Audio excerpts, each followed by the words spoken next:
bien, yo voy a recibir las admisiones. O sea que por cada persona que quiera entrar, yo tengo que ir admitiendo.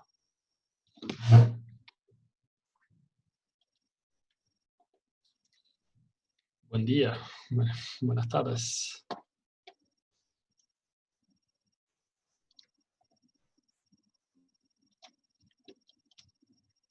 Celina, ahí tenés una pregunta. Dale, sí, ahí estamos. Hola, Celina. Hola, ¿todo bien? Bien, todo bien. Se lo pregunto por acá. Dale. ¿Ustedes, los docentes, tienen alguna... no tiene nada que ver con la materia en particular? Era Sí. para saber si los docentes tienen alguna información sobre las mesas de finales de julio, si es que se van a hacer o no. Todavía oficialmente no sabemos nada. Bien, gracias. Incluso no se está, estuvimos con Silvia, que ella es consejera, y en las últimas reuniones de consejo no se trató todavía el tema. Se están tratando unas cuestiones de PFO, a ver cómo hacen para acreditar las prácticas que tienen que hacer, pero el tema de exámenes finales no se trató todavía, así que calculo que se va a tratar ya ahora en las próximas reuniones. Apenas se sepa algo, obviamente lo vamos a comunicar, al menos desde nuestra parte, y bueno, va a ser algo común para todas las materias. Tengan en cuenta que el cuatrimestre en realidad está terminando ahora en julio, porque modificaron la extensión del cuatrimestre.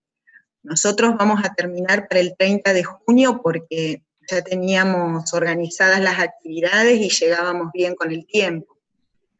Así que bueno, hasta mediados, no sé exactamente hasta qué fecha de julio es el cuatrimestre, y recién ahí tendrían que resolver cómo se van a implementar las mesas de examen. Pero de alguna manera se van a tener que implementar, porque ya no tuvimos las de mayo. Así que de alguna manera se va a implementar, pero no lo sabemos todavía. Bien, bueno, gracias. Bueno, me quedo tranquilo con eso, o sea que usted cree Sí, que hay... Sí, quédense tranquilos porque igualmente estén atentos también, ustedes estén en contacto con por ahí los consejeros estudiantes y demás, como para saber cómo va el tema. Pero algo se va. ¿Le podía hacer una pregunta? Sí, dale, Estefi. Sobre el trabajo práctico, no, el ACAP 12 y 13, ¿cuál es la fecha para entregarlo? Porque el cronograma dice el 1 del 6 y en PETCO sale fecha para entregarlo como 30 días más. Y el 30 del 6 ya cerramos la materia, así que va a estar más cerca del claro, porque no sabía. Entonces sería para este sábado. Y sí, váyanlo preparando, porque después el 14, si tienen que tener acreditados todos los backups antes del... y el parcial es el 19 de junio. ¿Ah? Viernes 19 de junio, esperen que confirmo que es viernes. Lo íbamos a tomar un sábado, pero después las autoridades recomendaron que no se tomaran actividades evaluativas los días sábados en PERCO, así que lo corrimos al día 19, ¿sí? 19 de junio va a ser el parcial, y al otro viernes va a ser el recuperatorio. De manera que antes de esa fecha, antes del 19, ya tienen que tener entregados todos los backups y nosotros los tenemos que tener corregidos. Así que calculale que va a ser para el 1 de junio 12 y 13 y para una semanita después el 14. Y así llegamos. En PECO aparece el 1 de julio. Bueno, ahora lo voy a corroborar. Pero nosotros, ya les digo, a pesar de que el cuatrimestre oficialmente se cierra en julio, nosotros, como veníamos teníamos organizada la materia ya desde el año pasado, mantenemos contenidos, la misma organización, y vamos a terminar en la fecha prevista, ¿sí? ¿TP virtual acá? Sí, igual. Como el TP virtual y el ACAP los van preparando, en realidad la fecha de entrega es el día que los suben a la PEDCO. Eso ya lo tienen que ir preparando con tiempo, ¿sí? Igualmente les voy a... ahora lo voy a chequear, mañana se los confirmo, ¿les parece? ¿Querés mi computadora? Alme, ¿sí? Mañana, ¿querías decir algo? Creo que tiene el micrófono abierto. A ver acá. Bueno, profe, PEDCO, bien. Bueno, a ver, vamos a seguir admitiendo. Bueno, ¿alguna otra duda? Así de... Sí, por tiempo. favor, en cuanto a lo administrativo, fechas, aprovechen ahora, chicos, porque Capini probablemente sepa mucho más que yo contestar Sí, esas inquietudes. Sí, lo que vamos... esto del cambio de fecha de parcial fue la semana pasada, entonces, bueno, como las otras materias también están organizándose para tomar los parciales y se está poniendo difícil el uso de PEDCO, que tienen que ser grupos pequeños y demás, y no recomiendan los sábados, empieza a haber un poco de superposición de fechas. Entonces, bueno, si bien ya la teníamos definida, nos estamos acomodando para que todos podamos usar de manera eficiente la plataforma, ¿no? Bien. Bueno. ¿Qué más? ¿Una duda del virtual 10? Sí, Estefanía. Hola, profe, mi duda, Dale. ¿la puedo hacer por acá? Sí, dale, Es aprovechemos. que el trabajo virtual dice hacer una tabla que incluya los cambios estructurales, metabólicos y funcionales. Y yo hice una tabla que, por ejemplo, en algunos sistemas u órganos no puedo encontrar como cambios metabólicos. Por ejemplo, el sistema inmune. Mencionaba que incluye la atrofia progresiva del timo, menor producción de maduración y células T, y eso genera cambios funcionales que generan menor resistencia frente a infecciones y más enfermedades autoinmunes. Pero como cambios metabólicos, como que me queda vacía la tabla, entonces no sé si eso No le pongas nada, ponele no hay información, no se cita un avance en ese aspecto. Ah, buenísimo. No te preocupes de dejarlo vacío. Dale. Bueno, profe, gracias. Bien. Micaela tiene 2 consultas. Vamos. Más que quedan solo. Hola, ¿Qué tal? Buenas noches. buenas noches. Profe, yo quería saber, la primera consulta es por... Somos 2 profes. ¿A cualquiera de los 2? Perdón, No. a Escapini. Sí. Sí, Porque en la consigna de los ACAPs no dice nada de agregar las competencias, pero yo supongo que las tenemos que... Pónganlas por las dudas. Sí, porque es el objetivo de la CAP. Sí, no lo dice Claro, explícitamente. Pero bien, lo incorporaste como un requerimiento. Bárbaro. Sí, pónganlo por las dudas. Sí. Bien. Bien, y la otra pregunta del TP virtual, que la segunda consigna habla sobre modelos celulares y moleculares, de identificarlos en los textos, y después te pide hacer una síntesis. ¿Es sobre estos modelos celulares y moleculares o sobre los procesos que se involucran? Y fíjate que vas por todos los, es decir, es una línea de tiempo, después procesos generales y después celulares y moleculares.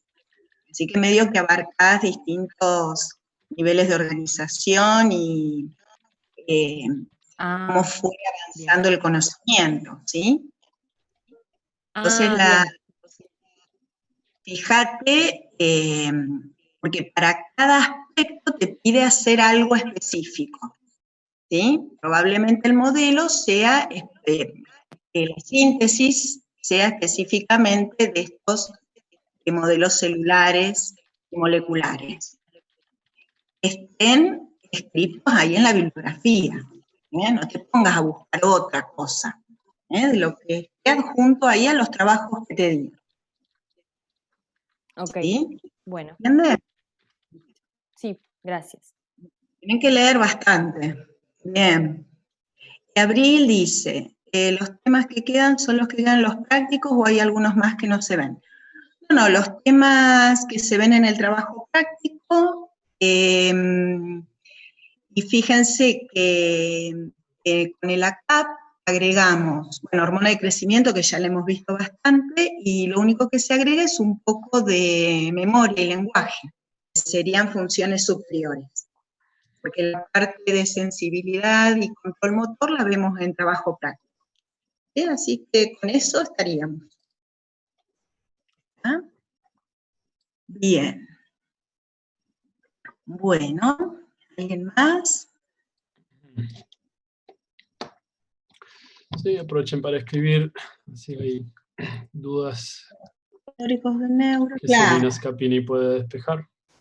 Y todo lo de los teóricos que hay de neuro, que son como 6 teóricos, son los procesos básicos involucrados en la parte de sensitivo y de motor. Entonces, cuando vean el trabajo práctico, en realidad van a ver la evaluación clínica de todos esos procesos.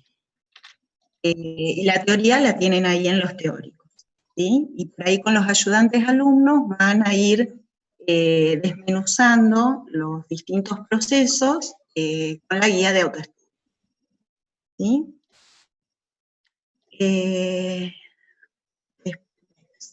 Ciclo circadiano, lo vemos con cada hormona como un tema aparte. A ver, según lo que decir, uno puede en el examen final, vos empezás a hablar de una hormona, ACTH, bueno, tiene ritmo circadiano. Podemos entrar a hablar ahí de ritmo circadiano. O puede ser que la consigna o la bolilla te haya propuesto hablar directamente de ritmo circadiano como un tema.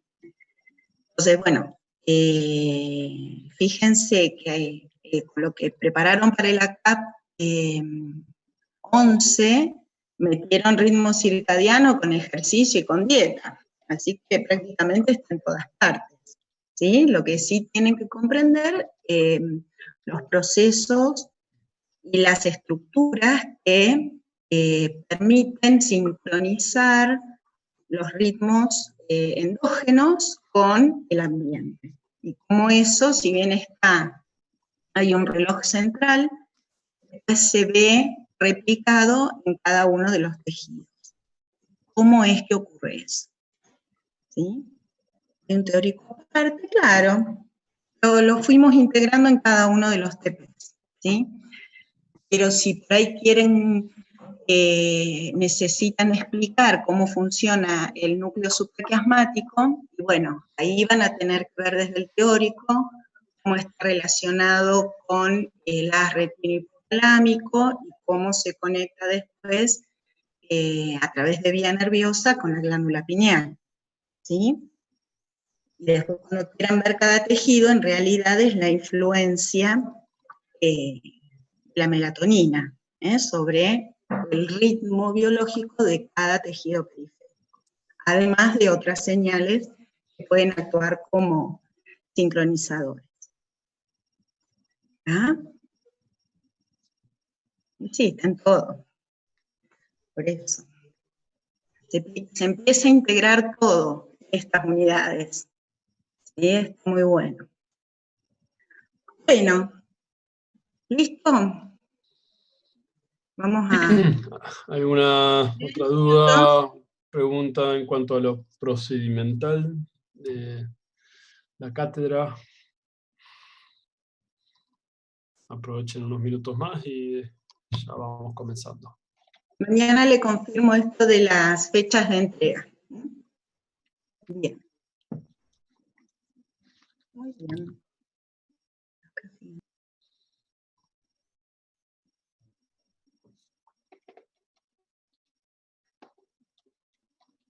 Bueno, Celi, ¿qué número vienen siendo las clases últimamente? Celi, se fue.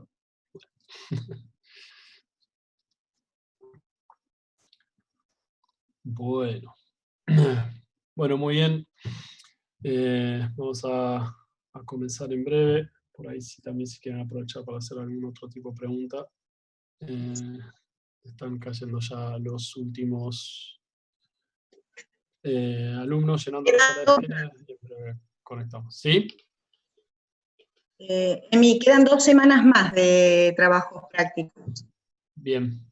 Esta, la que viene y la segunda de junio. Bien, Ya después, perfecto.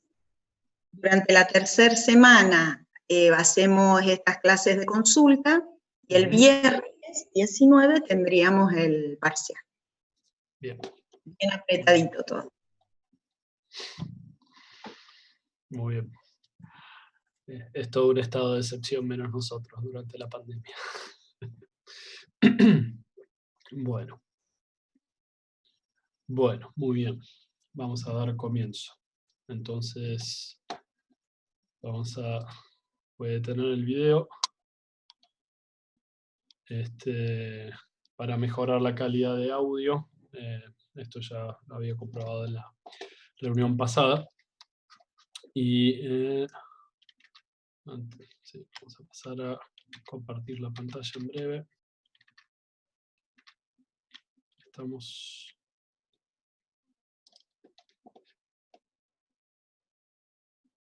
Bien, perfecto. Tengo aquí abierto el chat. Cualquier cosa pueden hacer consulta a través de este medio. Traten que los micrófonos estén silenciados en caso que se pueda llegar a filtrar algo del ambiente del entorno de cada uno de los alumnos. Lo único que tengo en duda es si puedo salir bien. Bien. Vamos a ir admitiendo también. Bueno, voy a tener acá también abierto la sala de espera. Por si Yo te admito, Emi, te admito un rato más los que van entrando. Y a las bien. 10:30 me voy. Bueno, perfecto. Igual puedo mantener las cajas acá a mano. ¿Sí? Bien, bueno, el laboratorio que hace el tema de este trabajo práctico en particular,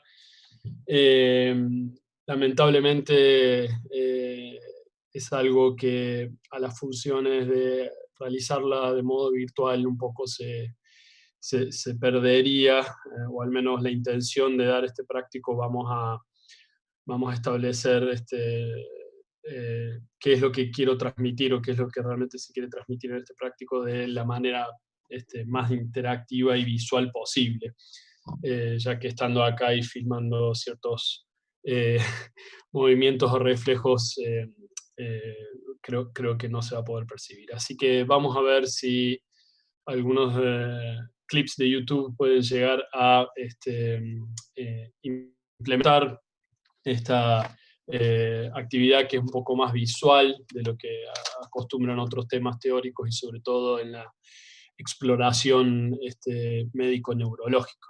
Nuevamente, más allá de los objetivos que integran y encabezan cada uno de estos trabajos prácticos, siempre es importante establecer que lo que tratamos de o al menos lo que yo particularmente trato de comunicar, es un poco la conexión entre el conocimiento fisiológico de maniobras de examen físico específica que podemos realizar, implementar en lo que sería en futuro próximo su práctica clínica casi diaria, o al menos muchos de ustedes, y ciertamente apenas terminen la facultad. Así que lo que vamos a integrar en este práctico son justamente muchas de las maniobras de lo que apunta a evaluar el sistema somático-motor, ciertamente aparejando y de una manera resumida, ya que la idea es que no voy a dar un teórico completo sobre la fisiología completa detrás de los reflejos espinales, por ejemplo. La idea es justamente trazar qué es lo que obtenemos, cómo es lo que obtenemos, mejor dicho, cuando queremos evaluar este tipo de vía neurológica, qué es lo que tenemos que tener en cuenta fisiológicamente, y un poco hacer relacionar cada uno de estos puntos. Voy a ir tratar de compartir distintas partes de la pantalla para ver si es posible, así que voy a probar si es algo. Sí, bien, aparece distintas ilustraciones que un poco quiero ir al punto, así que establecido ahí que se puede. Bueno, muy bien, entonces, antes de largar, si en 2 o 3 mensajes que aparece, está bien el audio, todos me escuchan bien. Pueden hacer confirmación oral o escribir en el chat. Una vez que vea 3 sí, 4 sí, perfecto. Entonces seguimos. Gracias, gracias, gracias. Gracias por la retroalimentación. Bueno, entonces, ¿cuál es el propósito de cada una de estas áreas que vamos a empezar a analizar de manera integrada? La evaluación de estas ciertas porciones del sistema nervioso no van a ser exclusivamente supeditadas a la práctica de una especialidad, por ejemplo, en este caso neurología. Esto prácticamente trata de establecer cuál es la importancia clínico-médica de conocer primero y principal qué es lo que establece cada maniobra, básicamente cómo se hace, y bueno, esto hubiese sido la parte práctica o de laboratorio fundamental al estar todos reunidos y el poder aprovechar para practicar alguna de estas maniobras entre ustedes o con un voluntario o voluntaria. Pero bueno, vamos a ver si, en fin, viéndolo por videos de YouTube, se aproximan de alguna manera a esto. Pero el propósito es justamente de localizar patología neurológica y en el caso del sistema somático motor, como habrán estado viendo en alguna de sus bibliografías consultadas, ya sea en las clases teóricas, todo lo que hace a la división del sistema nervioso periférico y más específicamente hablando del sistema nervioso consciente o somático, es justamente la división de todas las ramificaciones nerviosas que alguna vez ya habrán visto más intrínsecamente durante su clase de anatomía, busca justamente establecer la relación de la vía de indemnidad de las porciones más periféricas del sistema nervioso a justamente cómo se interconecta con las porciones del sistema nervioso central. Entonces busca establecer todo desde un control, sería un organismo de control central, que sería justamente nuestra porción encefálica, y ver justamente dónde se originaría la fuente de la respuesta a un estímulo. Entonces todo este recorrido justamente incluye el sistema nervioso central en su porción más específica del recorrido del tallo cerebral, con todo lo que lo contiene, con todas las partes que lo conforman, de la médula espinal a los relevos sinápticos nerviosos y luego a las raíces de la cual emergen eventualmente todos los nervios y sus terminaciones somatomotores en cada una de las partes que vamos a analizar. Entonces, básicamente estamos estableciendo que toda esta vía, que es una vía de ida y vuelta, ya que una de las cosas más básicas y fundamentales que podemos hacer para evaluar este tipo de vía o conexión es justamente hacer un testeo de reflejos. Entonces, ¿qué es lo que vamos a hacer? Vamos a agarrar nuestro martillo de reflejos. No tengo a mano el mío, pero creo que básicamente todo el mundo sabe cierta idea de cómo luce. Vamos a ver en cada uno de los videos cómo se obtiene. Específicamente, aquí está hablando sobre un voluntario que descubra las rodillas para identificar rótula, el tendón que lo con la tibia palpándolos, y usando el martillo de reflejos, se va a martillar entonces en el lugar de una manera directa, seca y rápida, ¿sí? Entonces, básicamente acá lo que está hablando es de obtener el reflejo rotuliano. Bien, antes de entrar específicamente entonces en el reflejo, en lo que es la obtención de reflejos, vamos a empezar un poco a analizar, ¿sí? Las primeras preguntas que se hacen ahí una vez que tenemos la obtención de reflejos. Entonces, como ya había dicho, está dentro de las funciones neurales básicas lo que es el reflejo. El reflejo motor es una respuesta motora, es una respuesta estereotipada, es decir, que es algo que va a tener un aspecto, una presentación reconocida ampliamente y que va a ser de una manera afín a lo que nosotros vamos a buscar para obtener. Es rápida y va a actuar ante un estímulo sensorial concreto. Básicamente lo que sucede aquí, el sistema nervioso central ordena a cierta porción del cuerpo que estamos activando que justamente esa porción se mueva. Y esto lo logra a través de una serie de lo que nosotros vamos a conocer como motoneuronas, es decir, las neuronas que justamente están implicadas en desarrollar un reflejo motor o una acción motriz. Así que las motoneuronas van a recibir estas entradas, ¿sí? estas sinapsis, desde numerosas partes del cerebro, se van a activar desde justamente de porciones también de la médula espinal, y la actividad de salida de este grupo de motoneuronas es algo coordinado, ¿sí? Para realizar determinadas acciones. Y estamos hablando de acciones para nada complejas. Por ejemplo, es todo lo que es el inicio para comenzar la marcha, por ejemplo, que es lo que vamos a establecer en el práctico más adelante. En algunas circunstancias las motoneuronas pueden recibir órdenes ya más bien directas a través de un estímulo sensorial simple. Y acá es lo que justamente vamos a ver con el reflejo rotuliano. Y este movimiento simple es simplemente el estiramiento muscular.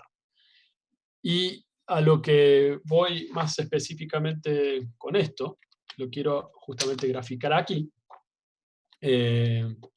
Supongo que todos están viendo la ilustración. Acá justamente vemos cómo van a ser los circuitos que vamos a ver, en este caso, por ejemplo, evocando el ejemplo del tendón rotuliano. Entonces, el estiramiento muscular va a ser sensado más específicamente. No se ve el circuito. Bien. Bueno, ya voy. No sé cómo hacer para... A ver. Vamos a dejar de compartir acá. Bien, probablemente tenga que entrar y salir varias veces para quitar esto. Ahora quiero ver. Bien, perfecto. Entonces, para tener en cuenta este gráfico, vamos a aclarar lo siguiente. Entonces voy a dejar de compartir pantalla en algunas ocasiones para poder mostrar distintas cosas de las que estoy mostrando acá. No pude poner todo en un PowerPoint, ya que quería hacer un poco más énfasis en los videos. De todas maneras, va a ser una de las pocas cosas que vamos a mostrar. Bien, entonces volviendo a lo que es el estiramiento, comenzando con el estiramiento muscular. El estiramiento muscular justamente va a ser sensado, y no voy a adentrar demasiado en lo que es la histofisiología de este grupo, que básicamente vamos a hablar sobre el órgano tendinoso de Golgi y demás estructuras celulares que van a estar comprendidas aquí, porque va a haber un práctico dedicado específicamente a músculo esquelético. Pero justamente el sensado del estiramiento muscular va a ser básicamente lo que emprende, ¿sí?, el estímulo de lo que es el más simple de los reflejos. Y este es el reflejo de estiramiento o el reflejo miotáctico, ¿sí? Entonces, cada motoneurona que va a tener su cuerpo en la médula espinal o en el tronco va a enviar órdenes a las células musculares esqueléticas, ¿sí? Entonces, una sola motoneurona y las células musculares con las que establece esta sinapsis es justamente lo que se conoce como la unidad motora. Entonces, tenemos una célula muscular pertinente a cada unidad motora, ¿sí? Y tenemos unidades motoras que van variando de tamaño, ¿sí?, dependiendo de la función que justamente lleva a cabo el músculo inervado, ¿sí? Y esto justamente va de la mano de la cantidad de fibras musculares o cuán grande es justamente un grupo muscular. Entonces, no es lo mismo, no va a ser lo mismo la cantidad o el tamaño de las unidades motoras de las que inervan los músculos oculares, ¿sí?, o del globo ocular con, por ejemplo, el cuádriceps, que es lo que vamos a establecer. Básicamente hay dos tipos de motoneuronas, y esto también lo vamos a ver muy, muy sucintamente para no pisar temáticas de otro práctico. Pero vamos a tener las motoneuronas alfa, que inervan las fibras musculares principales que van a generar la fuerza, que estas son las fibras extrafusales, y esto hace referencia justamente al uso muscular. Y las motoneuronas gamma, inervan las fibras de los usos musculares o intrafusales, ¿sí? Cuando tenemos un estiramiento, se produce una contracción rápida y de manera refleja del mismo músculo, ¿sí? O sea que es toda una acción que se llama homolateral, ¿sí? La contracción lo que hace es aumentar la tensión del músculo oponiéndose al estiramiento. Entonces, el reflejo de estiramiento es fuerte en lo que son justamente los músculos que fisiológicamente llevan a cabo una extensión, o sea, los que se resisten a la fuerza de gravedad. Y el reflejo miotáctico justamente es específico para el mismo músculo que se está estirando. Entonces, hacemos un golpe sobre el tendón rotuliano, este tendón se va deformando, se tensa y se estira justamente el músculo cuádriceps. Se produce una contracción y los reflejos también justamente se ponen en marcha, haciendo que a partir del estímulo, ¿sí?, en la médula espinal, las motoneuronas del músculo extensor justamente activa esto, y el músculo flexor, que se opondría a esa acción que se va a determinar, o que nosotros buscamos con la acción refleja, va a inhibir, o van a ser inhibidas, justamente por otro grupo de motoneuronas cerrando hacia el ciclo. Y como justamente pueden ver, ese es el camino que simultáneamente al accionar o al hacer ese estiramiento, situados más específicamente en la rótula, se va justamente a cerrar esto. Entonces, el aumento de longitud del músculo, ¿sí?, es justamente lo que estimula, ¿sí?, al uso muscular. En la médula espinal hay acciones sensoriales, que son específicamente las 1A, van a terminar en estas motoneuronas alfa, que siempre están inervando el mismo músculo, ¿sí? Siempre es algo que cierra el ciclo sobre el mismo grupo muscular. No hay otro grupo saltatorio, no hay decusación en ese caso, ¿sí? Así que básicamente la regla es una neurona sensorial, una sinapsis central y una motoneurona. Y eso es básicamente el ciclo que tenemos. Entonces, lo que podemos analizar de este punto, y ahora vamos a dejar de compartir pantalla y nuevamente compartir para volver aquí. Es justamente, y lo vamos a ver en los ejemplos, es entonces comprender el sentido de conocer esta neuroanatomía de los reflejos. Entonces, ¿qué vamos a tratar de establecer? Justamente cómo conducirían estos impulsos sensoriales o aferentes que van hacia la raíz dorsal de la médula espinal y que completa este arco reflejo, justamente se llama arco, que va del músculo a la médula espinal para volver justamente al final de donde comenzó. Y justamente cómo determina la respuesta efectora, o eferente, que es justamente este grupo de coordinación motriz que acabamos de terminar de describir. Entonces, normalmente, ¿qué es lo que nosotros tenemos que establecer cuando hacemos esta indentación sobre alguno de los tendones que vamos a ir a buscar? Justamente tenemos que tener una acción refleja evidenciable. Y evidenciable simplemente hace referencia a yo tengo que poder simplemente apreciar dando un golpe para ver que tengo una acción refleja normal. ¿Qué es lo que podemos justamente obtener patológicamente a cambio? Primero, y lo más fácil de evidenciar, es cuando tenemos una respuesta nula.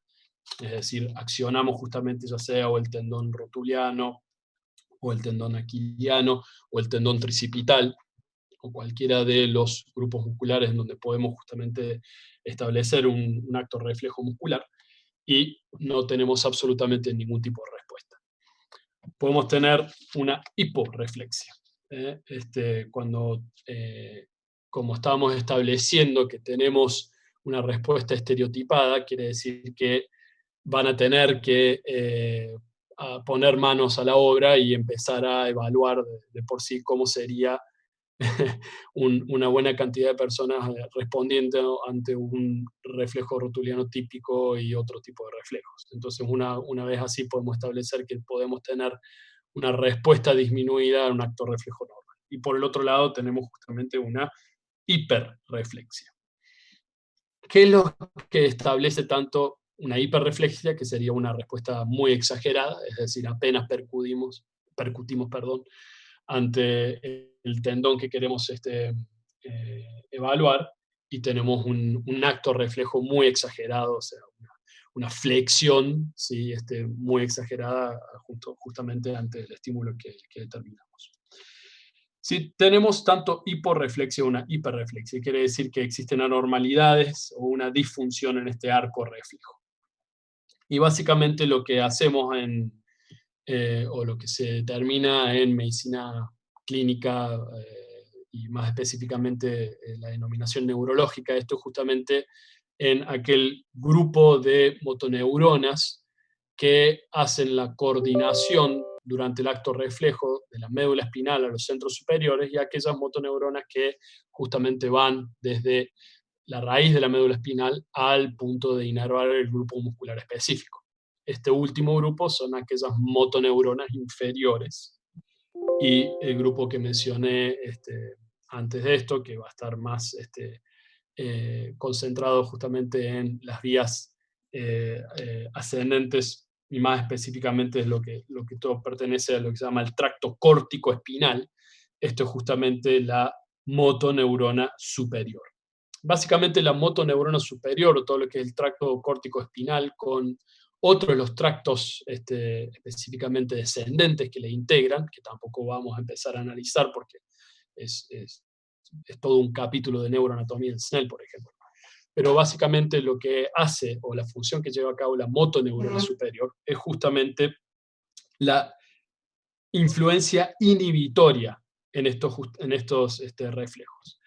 Entonces, si tenemos, por ejemplo, una hiperreflexia, justamente podría llegar a estar hablando de que existe algún daño en estas vías córtico-espinales, o en algún punto el tracto córtico-espinal, o de la motoneurona superior.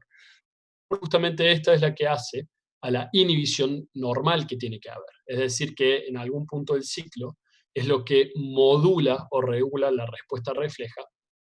Y si nosotros perdemos función de este grupo, la motoneurona superior, no va a haber una modulación, no va a haber una inhibición ante un reflejo y por lo tanto vamos a tener una hiperreflexia. Y esto es uno de los puntos, uno de los signos que se denominan de la motoneurona superior. Entonces, si tenemos pérdida de la influencia inhibitoria que normalmente tenemos gracias a este tracto córtico-espinal, vamos a tener justamente una hiperactividad y una pérdida de la influencia inhibitoria normal. Por otro lado, si tenemos una hiporreflexia, ¿sí? Probablemente tengamos una disfunción en todo ese mecanismo graficado, como vieron recién, el arco reflejo. Entonces, ya sea una disfunción de la motoneurona inferior, que básicamente sería todo lo que es la eferencia, o de los componentes que son aquellos que van a ser eminentemente sensitivos, la aferencia del arco reflejo. Alguna disfunción en algunos de estos dos puntos pueden producir una hiporreflexia cuando nosotros estemos examinando la obtención de reflejos. Entonces, siempre van a haber grupos musculares, ¿sí? Tanto agonistas como antagonistas, que van a ser activados, y por otro lado un grupo que se opone a ese movimiento que queremos elicitar con la búsqueda de reflejo, hace justamente esa activación por un lado y desactivación o inhibición por el otro, para que solamente se efectúe un tipo de acción, ya sea flexión o extensión. Y eso va a depender justamente cuáles van a ser los grupos musculares estimulados que nosotros vamos a buscar con los reflejos. Entonces esto es un tipo de reflejo profundo o espinal, específicamente, el reflejo osteotendinoso espinal o profundo, si se lo quiere clasificar desde ese punto, ¿sí? Y bueno, y el modelo que justamente explicamos la vía neuronal, ahí estuvimos estableciéndolo con el gráfico. Entonces vamos a pasar a...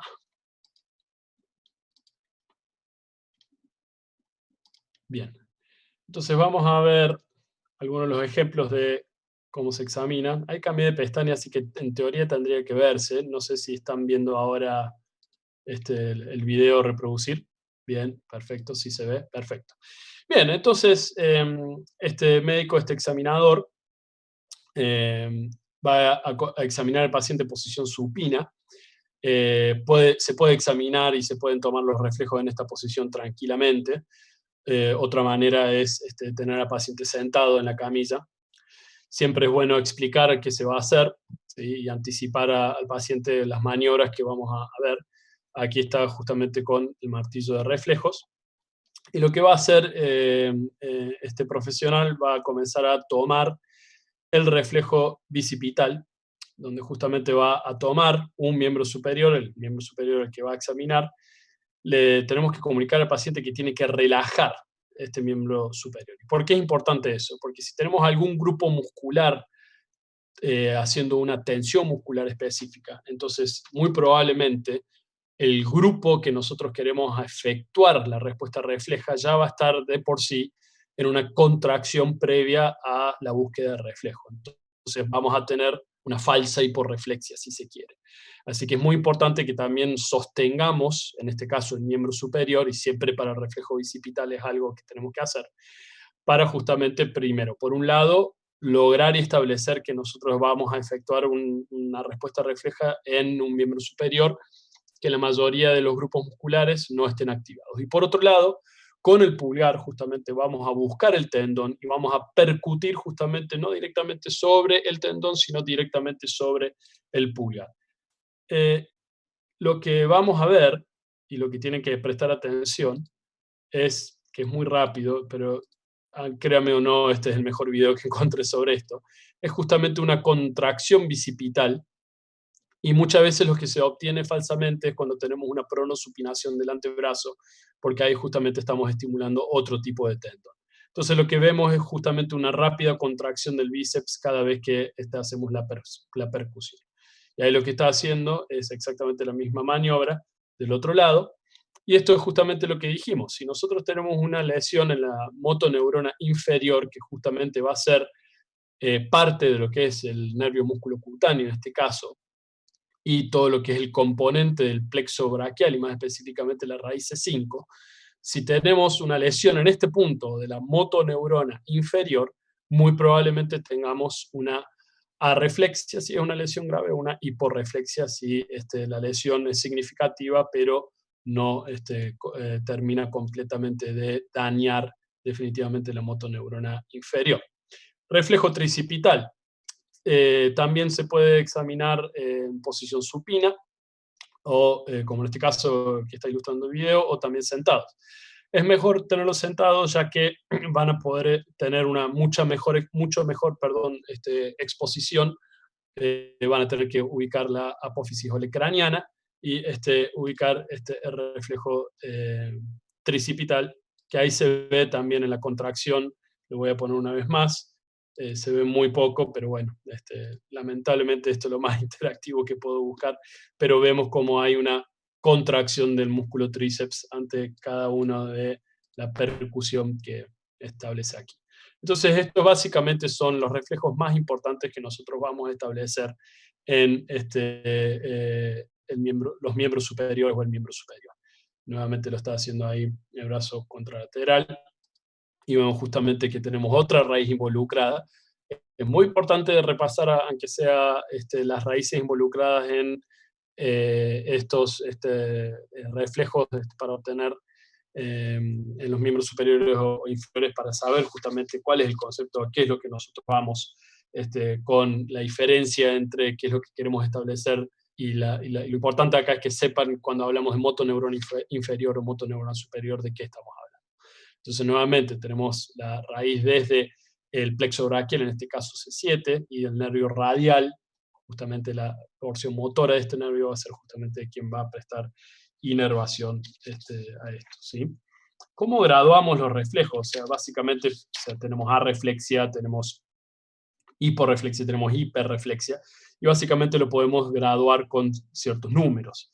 El 0 es cuando no tenemos, el 2 sería el reflejo típico, y luego 1 es algo entre algo ausente y algo típico, o sea, básicamente sería hiporreflexia. Puede ser patológico, puede que no, y todo lo que justamente implicaría algo más que lo normal, que es un grado 3 o un grado 4. Prácticamente es por convención cómo se pueden llegar a analizar este tipo de reflejos o describir. Y lo importante es que al menos del reflejo bicipital, cuadricipital, tricipital y el reflejo aquiliano, cuáles van a ser las raíces nerviosas que se están evaluando para que puedan ubicarse en la neuroanatomía periférica. Bien, acá una breve explicación. Acá está justamente viendo el reflejo del braquio radial. Sigue haciendo otros reflejos específicos del miembro superior. Y vamos a justamente el reflejo rotuliano.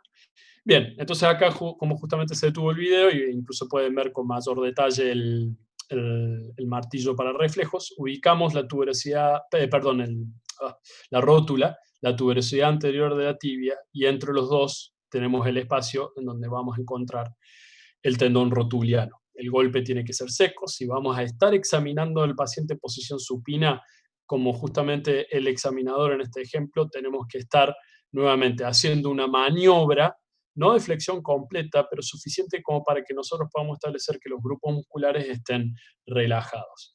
Y justamente al hacer una percusión, que aquí no lo toma, ahora lo van a poder ver ahora en el otro, ¿sí? Tampoco lo podemos ver, ahí está, ahí pudo hacer el reflejo. ¿Sí? Justamente obtenemos el reflejo cuadricipital, que las raíces van a estar, según donde lo lean, también se agrega L2, pero principalmente L3 y L4. Creo que pasa al reflejo aquiliano después, así es, que va a depender justamente del S1. Nuevamente acá va a estar percutiendo en el tendón aquiliano, y vemos la contracción de los grupos de los gemelos o del gastrocnemius. Bien, y ahí está obteniendo un reflejo plantar percusivo, ¿sí? Entonces, cada uno de estos reflejos básicamente nos va a establecer, o el propósito clínico es establecer la localización de cierta patología neurológica que va a afectar a nuestro sistema nervioso periférico. Y más específicamente a establecer si puede haber una lesión sospechosa de la motoneurona inferior y la motoneurona superior. ¿Por qué es importante establecer la diferencia entre estos dos? Y porque básicamente me va a estar hablando de una lesión nerviosa periférica o una lesión nerviosa central. Y determinar esto va justamente a determinar cómo voy a investigar cada una, que se hacen de una manera muy distinta. Y también va a establecer el grado de riesgo, en que si yo puedo llegar a documentar tanto una lesión de la motoneurona inferior, que habitualmente pueden llegar a ser por alguna causa traumática o enfermedad del sistema nervioso periférico, como pueden llegar a ser algunas radiculopatías, o enfermedades nerviosas periféricas degenerativas sin afectar al sistema nervioso central.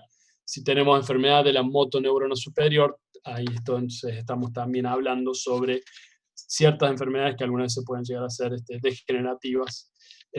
Podemos llegar a tener lesión en algún nivel de la médula espinal, traumática o atraumática, ya sea puede ser por una compresión tumoral, por ejemplo. También pueden llegar a ser algunas de las polineuropatías que pueden llegar a afectar la médula espinal. Y en el caso que podamos llegar a tener alguna lesión mixta, algunas veces puede haber una combinación de tanto una lesión o algo que afecte tanto la motoneurona superior o inferior, y eso no es lo más común, al menos en el espectro clínico, pero también existe, y vamos a tener tanto una combinación de hallazgos típicos, al menos en examinación de reflejo, de tanto de la motoneurona superior o inferior. Y luego pasa lo siguiente, siguiendo la línea de los reflejos y sobre todo de la examinación de estos motoneuronas, es si tenemos una situación donde obtenemos un objeto, una punta roma, estimulando la planta del pie del talón a los dedos, alcanzando la base del tercer o segundo dedo a nivel del metatarso, deslizando dicha punta con movimiento constante y presión moderada por el borde externo de la planta del pie. Tenemos que ver justamente el movimiento que hace la articulación metatarso-falángica del hallux, es decir, qué pasa con el dedo gordo cuando lo establecemos. Bueno, esto establece básicamente la descripción del test de Babinski, o el reflejo de Babinski. Y parte de una examinación neurológica estándar tiene que incluir justamente la búsqueda de este reflejo. Entonces, habíamos hablado sobre el tracto córtico-espinal, y esto se origina en las motoneuronas de la corteza cerebral. Y descienden al lado opuesto de la médula espinal, justamente inervando eventualmente o alcanzando, mejor dicho, a los grupos musculares que se establecen. Estos tractos córticos espinales, justamente lo que tienen es una influencia nuevamente inhibitoria. Entonces, la influencia inhibitoria es lo que hace que se suprima a lo que es el signo de Babinski. Entonces, lo que habitualmente deberíamos ver es que en todos nosotros debemos tener una indemnidad de este sistema de la motoneurona superior o del tracto córtico-espinal. Entonces, está inhibiendo lo que justamente es el signo de Babinski. Así que lo normal es que nosotros tengamos lo que se llama un Babinski negativo.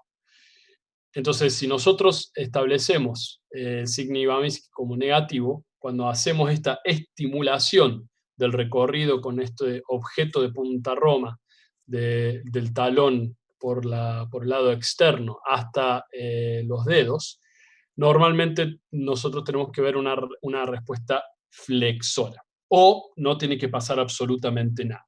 Entonces, el hallazgo normal es cuando no tenemos signo de Babinski o cuando tenemos una flexión plantar, que se llama. Nuevamente, cuando nosotros estimulamos esto, los dedos del pie se tienen que flexionar, ¿sí?, hacia la planta del pie, ¿estamos? O básicamente no elicitar absolutamente ningún tipo de respuesta.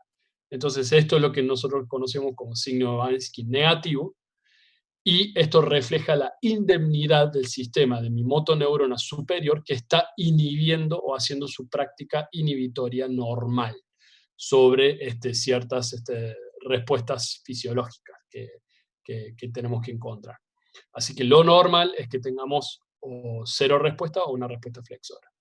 ¿Cuál es la respuesta anormal entonces? Cuando tenemos una extensión, sobre todo a predominio de la extensión del hallux o del dedo gordo del pie, que puede llegar a acompañarse con la extensión en tipo abanico del resto de los otros dedos. Y acá vamos a ver cómo se examina nuevamente. Entonces,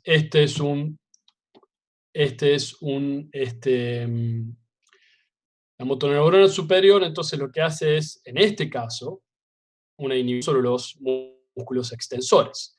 No va a ser el caso predominante en todos los grupos musculares, pero al menos en este punto es muy alta la sensibilidad de poder justamente buscar una respuesta. Pero sí, básicamente sería eso, la respuesta inhibitoria sobre los extensores del hallux o el dedo gordo. Así que nuevamente lo vamos a poner en el comienzo. Acá creo que, ahí está. Entonces lo más importante es que vaya bien del lado externo y tenemos que observar detenidamente qué respuesta tenemos, ¿sí? El dedo gordo del pie o el hallux. Y esta persona hace una muy tímida flexión, como pudieron ver ahí. ¿Ven? Ahí aproxima los dedos hacia a la porción plantar del pie, pero el dedo gordo no hace una extensión. Y por extensión estableceríamos que el dedo gordo se tendría que muy marcadamente mover, y a veces los otros 4 dedos en forma de abanico, ¿sí? Algo así como cuando se tiran a la pileta en el nado sincronizado, también van siguiendo el dedo gordo del pie en esa extensión. Entonces, nuevamente, ¿qué es lo normal? La ausencia de este movimiento o una leve flexión. ¿Cuál es el hallazgo anormal? Una extensión, ¿sí? Entonces, cuando habíamos clasificado los reflejos bueno, ¿cuál es la importancia clínica? Si tenemos una lesión de la motoneurona superior, justamente nos puede indicar ante cierta patología que implique una disfunción del tracto córtico-espinal en algún punto de todo su recorrido, desde su origen en la corteza motora hasta su recorrido descendente en la médula espinal. Entonces, por una pérdida inhibitoria normal de esto, vamos a tener un Babinski positivo. Y el Babinski, como hizo el examinador en ese video, lo tenemos que buscar justamente bilateralmente, ya que tenemos 2 tractos descendentes con su respectiva decusación, y esto puede llegar a estar afectando a una sola porción y no a la otra.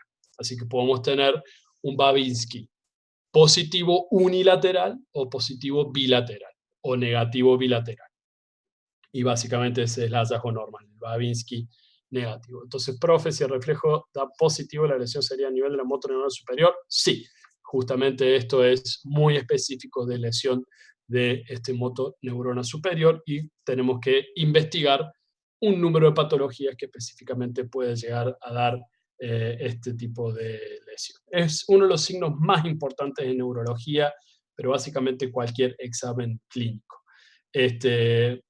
Siempre estos reflejos, chicos, lo más importante es que tienen que ser interpretados en el contexto de todo el marco clínico de todo paciente. Así que, más allá de ser parte de un examen físico que queremos ver, necesitamos saber cuáles son los síntomas que presenta, cuál es la queja, qué es lo que establece, en fin. Nuevamente, estamos viendo esto más específicamente para llevar la explicación fisiológica a un acto específico del examen físico neurológico, pero recuerde que estos son medidas de aplicación clínica en la vida real, ¿sí? Lo que van a estar aplicando el día de mañana. Entonces eso es básicamente la importancia clínica y nos tiene que ponernos a pensar que tenemos alguna posible lesión en la motoneurona superior. Los reflejos osteotendinosos profundos, como justamente estuvimos viendo, son aquellos que van a tener este recorrido, el arco reflejo que recién mostraba en la ilustración. Los reflejos cutáneos superficiales van a tener el arco un recorrido bastante más largo, donde van a tener una sinapsis que va a llegar hasta la corteza, y los reflejos cutáneos superficiales van a tener justamente una respuesta mucho más rápida. Entonces, básicamente nos están hablando también de una directa indemnidad o alteración de la región de la corteza, ¿sí? Entonces, esto es un poco más específico del sistema nervioso central superior, si se quiere.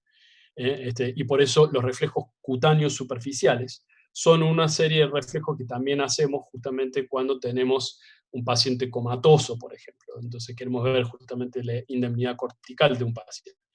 Entonces tenemos, por ejemplo, el reflejo cutáneo abdominal, en donde estimulamos con algo también muy romo y muy fino ciertas áreas de la musculatura abdominal del paciente, y vemos si justamente tenemos una respuesta de contracción abdominal muy sutil, donde también justamente podemos buscar este tipo de reflejos en algo muy sensible, pero que se ve predominantemente en el sexo masculino, es el reflejo cutáneo cremastérico, donde justamente al estimular el área inguinal podemos ver un ascenso del testículo homolateral al área estimulada, ¿sí? Ese es como para poner un poco el ejemplo del reflejo cutáneo superficial. Justamente básicamente hace una interpretación de las vías nerviosas que hacen una sinapsis directa en el sistema nervioso central, y por eso justamente su utilización es para establecer esta indemnidad y sobre todo de utilidad en el examen, por ejemplo, de un paciente comatoso.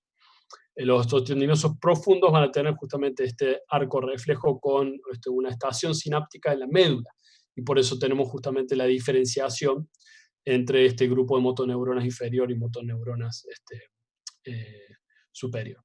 Entonces, el reflejo, estos son todos justamente reflejos pendulares, cuando estamos hablando de los osteotendinosos profundos. Y bueno, básicamente lo que establecemos, o la búsqueda de estos, es cómo ante una estimulación de las fibras fusales, extrafusales, todo lo que implica el contenido del órgano musculotendinoso, y la respuesta que vamos a tener. Reflejo postural van a ser justamente aquellos grupos musculares que van a estar involucrados en cómo nosotros podemos mantener lo que es la postura fisiológica neutra, y va a justamente a ser de puente a lo que vamos a pasar ahora, justamente, que es el análisis y la exploración del tono, ¿sí?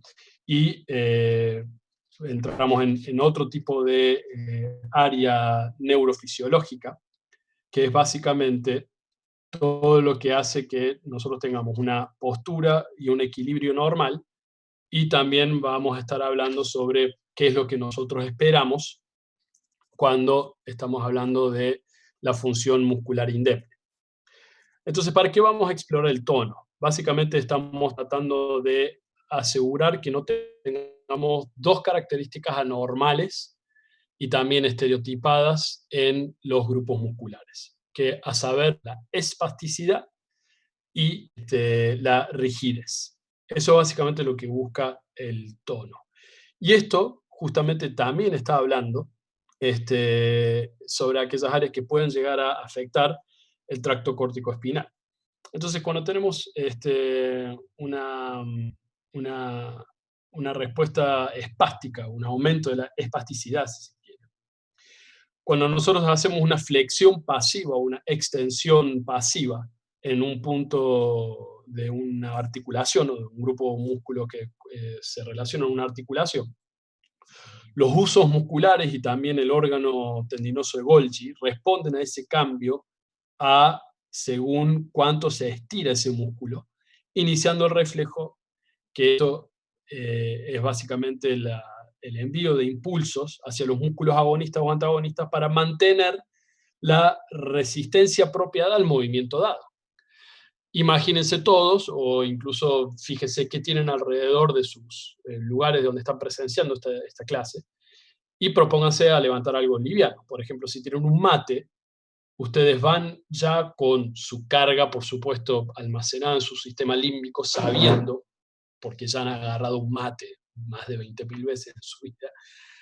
Si ustedes van y lo agarran y lo alzan, ya están condicionados, por un lado, en su sistema nervioso central, o en sus funciones superiores, para establecerlo más neuroanatómicamente, en que van a saber que van a levantar algo muy liviano. E incluso hasta ya podrían establecer en sus mentes y podrían figurar hasta cuánto pesa un mate con o sin agua, por ejemplo.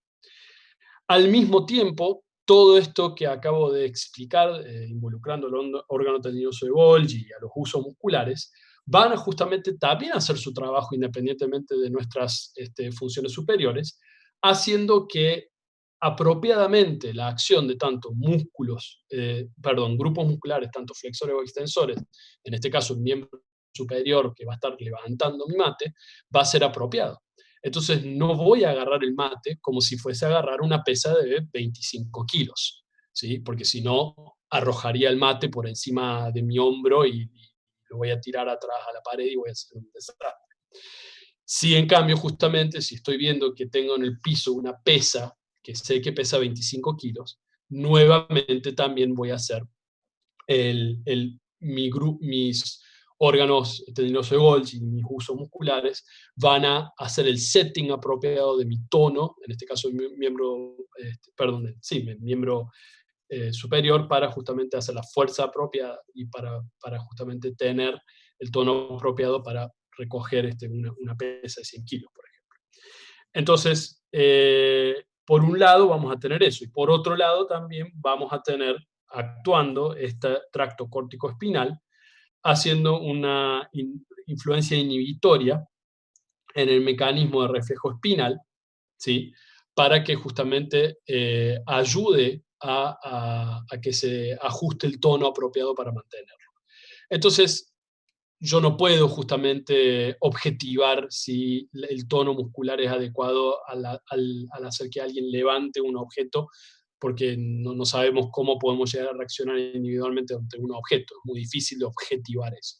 Entonces, lo que hacemos es justamente hacer lo que se llama una flexión pasiva.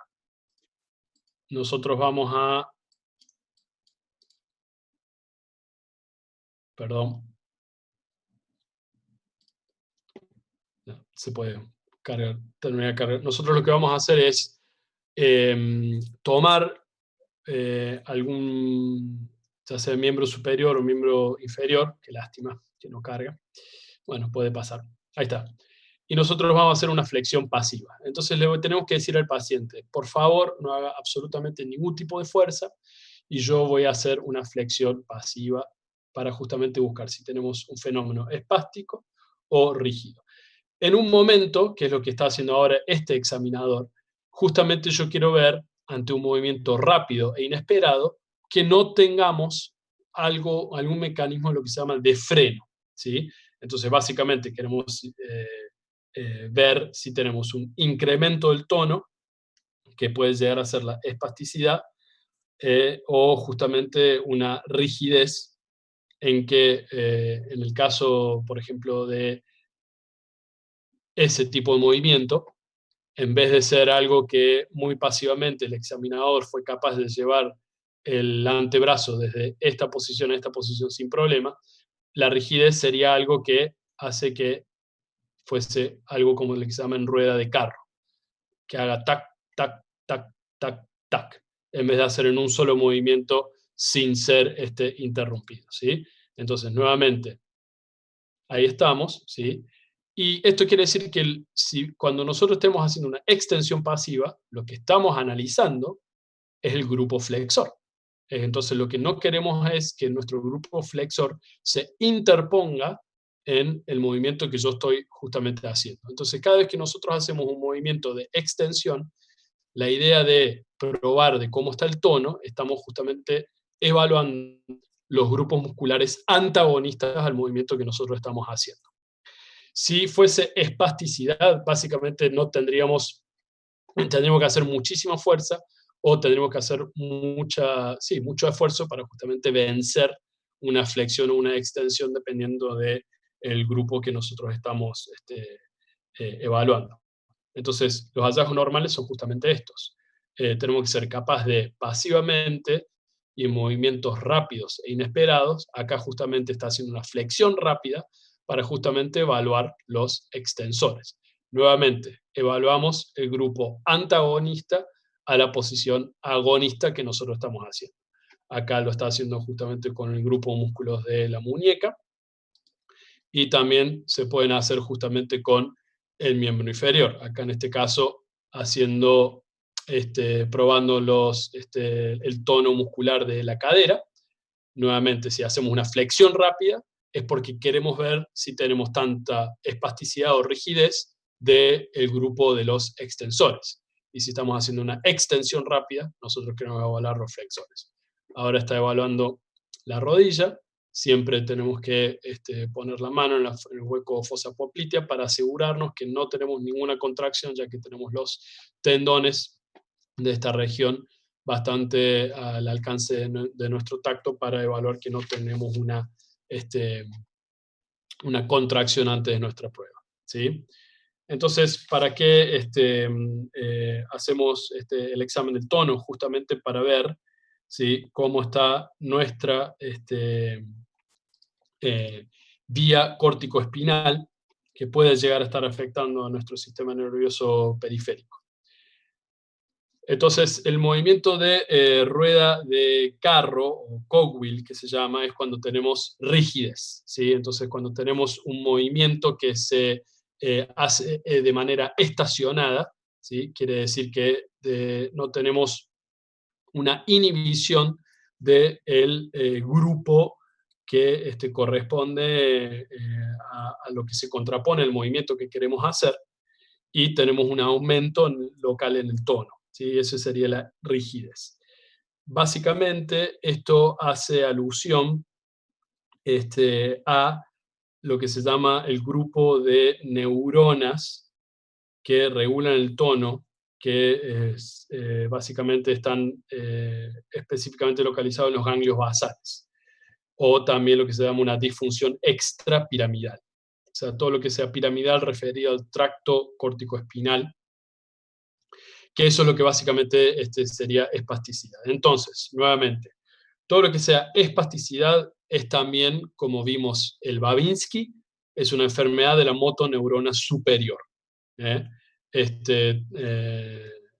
Lo que es rigidez, o lo que hace aumentar la rigidez, o lo que es el hallazgo de en rueda de carro, que se llama, eso es una lesión o una disfunción extrapiramidal, que básicamente habla muchas veces de la lesión de los ganglios basales, ¿sí? Y esto es una lesión fundamental en una enfermedad clásica de la lesión extrapiramidal, que es el Parkinson, ¿sí? Entonces acá podemos justamente ver uno de estos ejemplos, cómo podemos llegar a ver en la rigidez. Entonces, si tenemos a alguien que tenga una lesión de la motoneurona superior, ya con esto que estuvimos dando en analizar, vamos a encontrar hiperreflexia por alteración de las vías inhibitorias. Vamos a tener un Babinski positivo, porque tendría que tener una extensión del hallux cuando hacemos la estimulación de la planta del pie, y vamos a tener espasticidad cuando evaluamos el tono. El tono y la fuerza, muy buena pregunta, no se examinan de la misma manera. Nosotros vamos a examinar el tono basal simplemente haciendo estos movimientos pasivos, buscándolos en las articulaciones de flexión y extensión. Para hacer la fuerza, eso es otro tipo de evaluación, muchísimo más compleja, más completa, e involucra justamente a el tipo de evaluación del sistema nervioso casi que estrictamente periférico.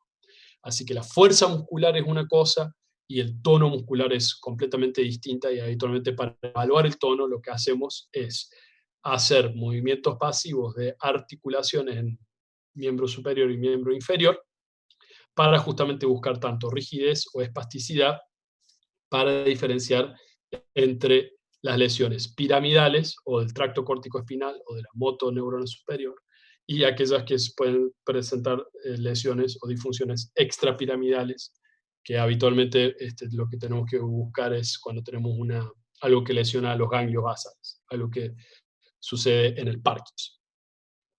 Bien, vamos a pasar rápidamente, y el motivo de esto es porque estoy dando esta clase mientras mis niños pequeños están, creo que bien, y no quiero demorarme mucho más, pero vamos a completar entonces ahora lo que es examen físico cerebeloso, y vamos a tratarlo de hacerlo completo y lo más resumido y rápido posible. Pero básicamente lo que hace esto es no solamente hablar sobre la influencia de la motoneurona superior de los ganglios basales, y también la determinación de la postura. Vamos justamente a ver cómo justamente la postura tiene una importante función en lo que es la función cerebelosa, que es lo que vamos a pasar a analizar ahora, ¿sí? Entonces, todo lo que es la función cerebelosa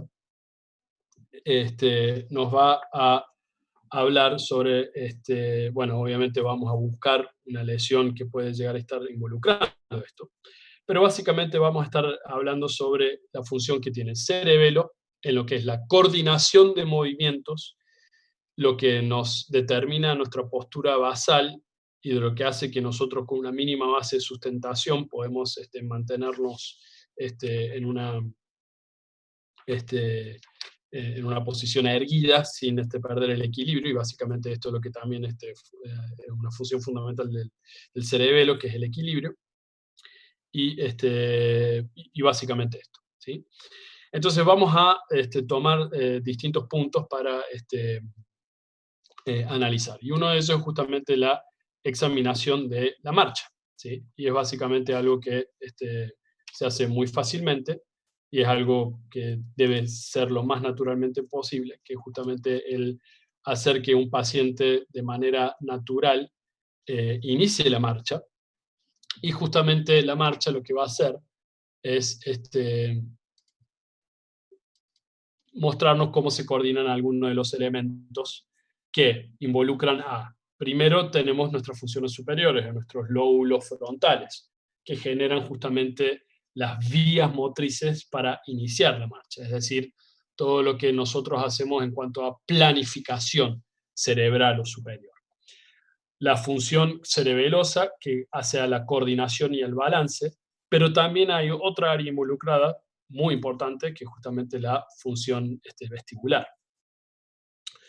Los ganglios basales, justamente, como estuvimos hablando sobre la función extrapiramidal, ayudan a lo que es el movimiento, la rapidez apropiada, ¿sí? Es lo que establece que si yo voy a iniciar una marcha espontánea, sin ningún tipo de obstáculos, sin que nadie me esté persiguiendo, o no estoy huyendo de nada, también hace que tenga que tener una velocidad apropiada. Va a estar justamente involucrado qué fuerza muscular tenemos para hacer movimiento de miembros inferiores, y justamente para vencer a lo que naturalmente estamos venciendo cada vez que nosotros iniciamos una marcha, que es hacer un vencimiento transitorio de la gravedad, y para mantenernos en el momento que estamos balanceados en una sola pierna, y justamente mantener ese movimiento. Y por último, otra de las vías involucradas espinales fundamentales es lo que hace el fundamento de la propiocepción, que básicamente es nuestro GPS interno que nos dice y nos ubica sin tener los ojos abiertos como justamente estamos. Entonces, lo fundamental para el examen de la marcha es, bueno, nos presentamos al paciente, vamos a decirle qué vamos a hacer, y la idea es tener un área como este pasillo, explicándole qué es lo que queremos que haga. Solamente queremos que inicie la marcha, llegue hasta un punto, dé la vuelta y luego retorne. En ese accionar, nosotros justamente tenemos que prestar una atención a cómo inicia justamente la marcha. Vemos el balanceo de los brazos, le damos la orden de que se dé vuelta, miramos justamente cómo hace esto, y vemos también en el examen de la marcha cuándo se va y cuándo viene. Entonces, en este simple accionar, justamente estamos examinando de manera indirecta todas estas áreas que estuvimos analizando. Si es apropiado, es decir, por ejemplo, en este caso el video que estamos viendo es un paciente joven y aparentemente no tiene ninguna patología, podemos hacer justamente que haga lo que se llama una marcha en tándem o una marcha de talón punta de pie, que es ahora justamente lo que va a analizar el examinador con su paciente. Entonces eso es marcha en tándem, poner un pie uno adelante del otro, o como si caminásemos en una cuerda floja. Noten que el examinador se queda cerca de su paciente porque no sabemos qué puede llegar a pasar a nuestro paciente dependiendo de qué quejas o síntomas presentó. Así que nos quedamos cerca por si las dudas podemos llegar a presenciar una caída o una pérdida de equilibrio, ¿sí? Bien, entonces, volviendo a lo que es la marcha normal, vemos que el sujeto al que estamos evaluando inicia la marcha sin ninguna duda, o sea, en ningún momento se detuvo y tuvo que pensar o analizar cómo iniciar la marcha. Entonces eso ya podemos establecer que tenemos un área de coordinación indemne y un área de centros superiores indemne. Vemos que marcha y noten cómo las piernas están a la misma altura de los hombros. Esto es básicamente nuestra base de sustentación normal. Esto, por supuesto, tenemos que establecer que es en toda persona adulta. Entonces, no es lo mismo el análisis de marcha en un chico de 2 años, de 4, de 6. En un adulto, la base de sustentación normal, básicamente, como una regla general, tiene que estar las piernas o los miembros inferiores, cada uno a un nivel a cada hombro a su lado. Si está estableciendo una marcha de sustentación muy amplia, quiere decir que probablemente no tenga una buena coordinación para poder establecer una marcha normal. No tiene que pensar justamente o no tiene que tener ninguna dificultad al establecer un cambio de dirección como hizo el sujeto al llegar a un punto y el examinador al decirle por favor pegue la vuelta y regrese, no tuvo que pensarlo, salió absolutamente natural. Entonces esto habla de una coordinación indemne y básicamente la marcha es una de las maniobras neurológicas que podemos ver tranquilamente cualquier pérdida de coordinación. Y al volver justamente establecemos cada uno de estos. ¿Qué podemos entonces encontrar? Como dijimos, una marcha no coordinada, una marcha que da unos pasos bien, pero después es como que trastabilla y parece caer y después lo retoma, ¿sí? Una marcha que necesita abrir las piernas para aumentar su base de sustentación. Básicamente imagínense la marcha de alguien intoxicado por alcohol o ebrio, que está tratando de comunicar. Y esto se conoce como una marcha atáxica o marcha cerebelosa, y vamos a ver por qué. La marcha parkinsoniana, que es justamente una marcha que habla sobre una pérdida de tono y básicamente hacia un aumento de la rigidez, es cuando tenemos una marcha de pasitos cortitos, ¿sí? Un poco como inclinado, y habitualmente tenemos una pérdida del balanceo de los brazos. Y eso un poco, básicamente acá evalúan a qué tipo de neuronas originarán el balanceo de los brazos. Y es algo que no se sabe y no está 100% perfectamente establecido, pero básicamente el balanceo de brazos es un muy buen indicador de la coordinación de la marcha y de la activación sobre múltiples vías sinápticas neuronales de los centros superiores. Así que básicamente la falta de coordinación de brazos, por ejemplo, en una marcha parkinsoniana, que habitualmente da esos pasitos cortitos hiperrígidos y habitualmente con los brazos bien pegados al costado del cuerpo, justamente hablan sobre la influencia de otras vías que están teniendo una determinación directa sobre, sobre una marcha normal. Entonces, básicamente lo que nosotros estamos evaluando son los centros cerebelosos y cerebrales superiores, centros de coordinación que habitualmente es cerebelar, como bien digo, y también podemos establecer justamente cómo podemos llegar a tener una lesión específica de la motoneurona inferior de los miembros superiores, por ejemplo, donde tenemos una marcha apráctica, si tenemos que una pierna levanta bien y la otra la deja pegada al piso, ¿sí?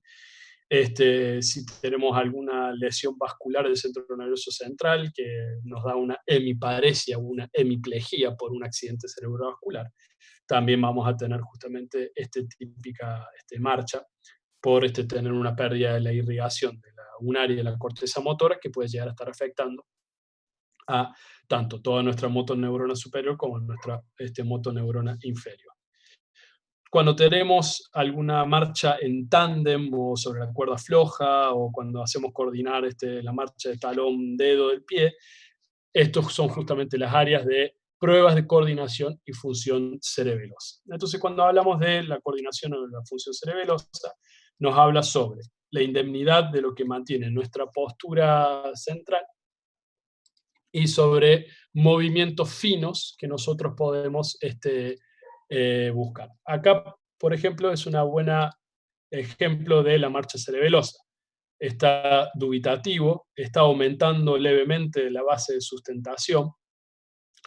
Ahí notan que, a diferencia de nuestro paciente, tiene como una cierta dificultad en apreciar. Ven cómo tiene que hacer un esfuerzo tremendo para poder darse vuelta, cambiar de dirección y retomar la marcha, ¿sí?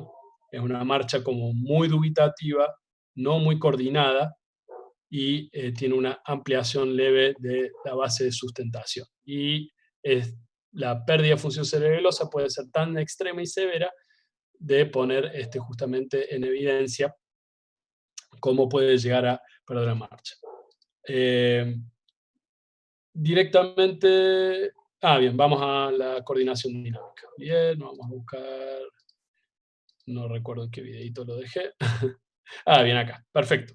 Entonces, para hacer una prueba de coordinación cerebelosa, una de las cosas que podemos hacer es una prueba de habla, es decir, no vamos a hacerle repetir un destrabalenguas al paciente, pero hacer repetir una serie de palabras cortas, bi o trisilábicas como mucho, y tratar de que las diga y que las repita.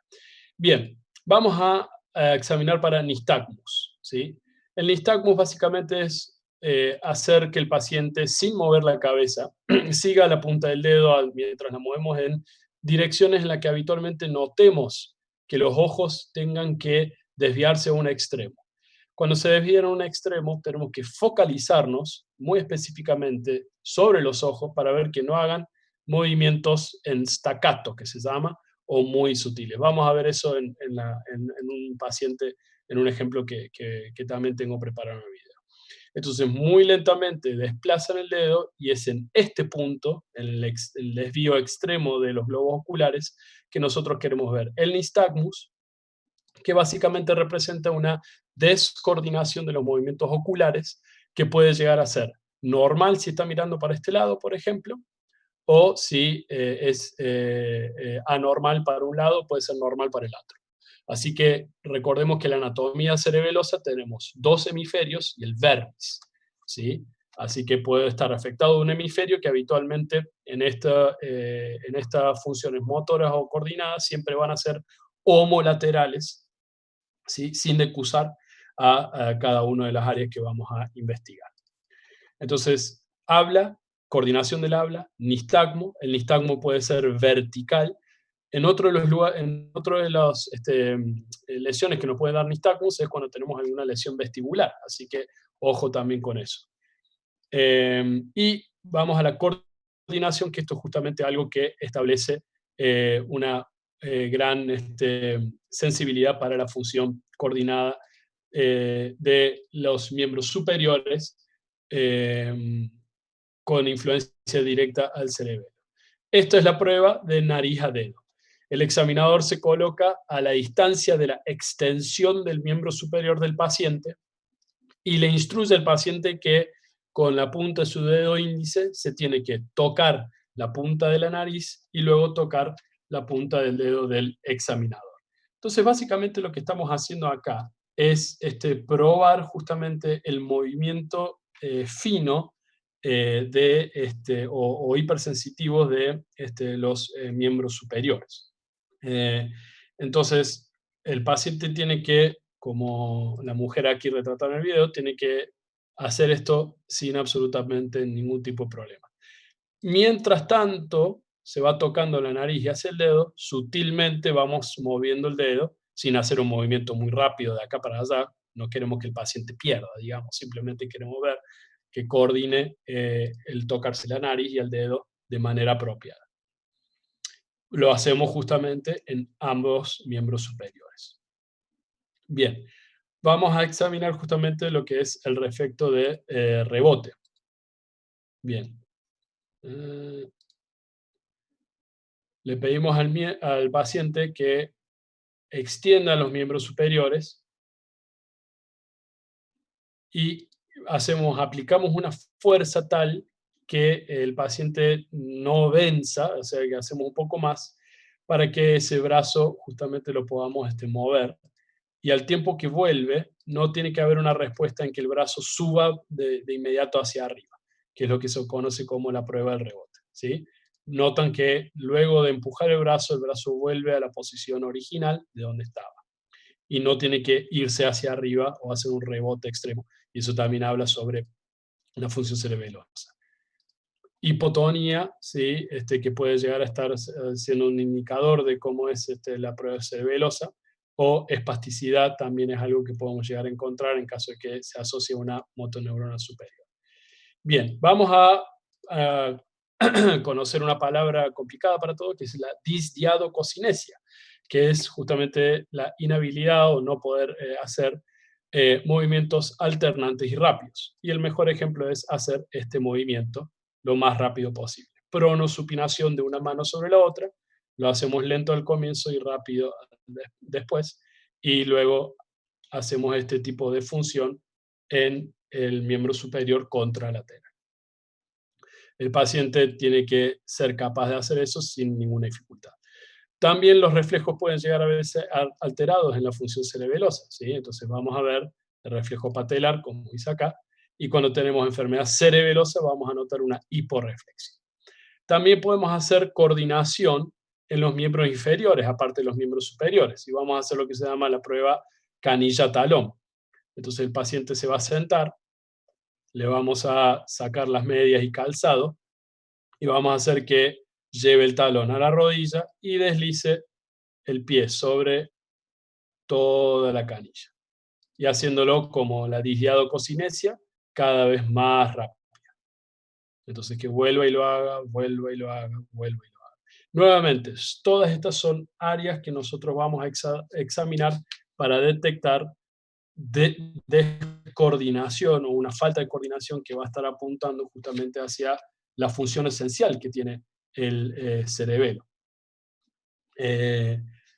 Entonces, vamos a diferenciar justamente la función cerebelosa en miembros superiores y miembros inferiores. Entonces, este paciente particular no es el mejor ejemplo para una lesión cerebelosa pura, porque probablemente tenga una lesión de la motoneurona superior, y eso prueba su hiperreflexia en este caso particular, pero lo notable es, lo que yo quiero mostrar acá es la falta de coordinación. Acá se le está pidiendo al paciente que haga la prueba dedo-nariz. Notan cómo tiene una descoordinación completa en ambos miembros superiores. No puede ni alcanzar, apenas alcanza a tocar el dedo del examinador, quiere volver a tocarse su propia nariz y no puede. Completamente descoordinada su función. Ahora le están haciendo examinación para nistagmus y si bien no es algo que pueden llegar a apreciar por completo, pero tiene un movimiento muy sutil y muy rápido de los ojos, como una vibración, cuando hace una mirada extrema en los movimientos globos oculares. Ahora vamos a presenciar lo que es la disdiadococinesia. Nuevamente, la respuesta normal es hacer una pronosupinación rápida sin dificultad alguna, cuando tenemos un paciente normal. Noten cómo este paciente no puede alcanzar a hacer ni siquiera una pronosupinación simple. Y por último, se le va a hacer una prueba sobre cómo se coordina la marcha. Noten que el examinador tiene que estar bien cerca del paciente porque sabe que se va a caer. Nuevamente, este ejemplo, y esto me viene a traer a esta última porción, que es la prueba de Romberg. Entonces la prueba de Romberg es lo que están haciendo acá. Primero vamos a mostrar la prueba de Romberg normal, que es justamente cómo debemos tener a nuestro paciente en una posición de los pies bien juntos.